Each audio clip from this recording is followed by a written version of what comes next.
Hey everybody, Scott with RHRSwag, and this is the RHR Slyde Pro Hard Retracting Tonneau.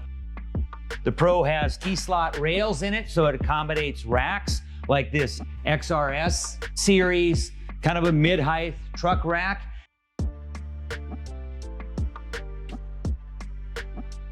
It does have T-slots on all four sides, top, back, bottom, front.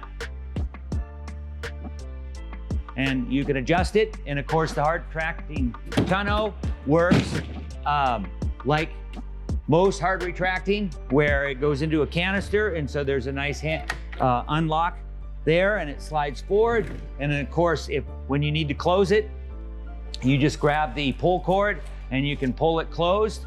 One thing to note, it is a clamp-on installation, no drilling for most models. Available in 3 finishes. So you can either get matte black, solid aluminum like this one. You can get the electric model, which is this, but electric.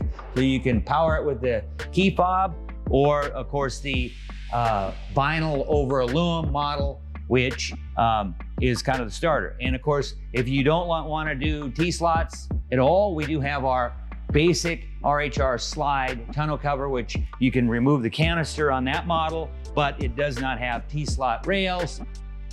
And so if you wanted to put a rack on it down the road, that would not be an option with that model. So if you want to learn more about the RHR Slyde series of tonneau covers, join us at rhrswag.com.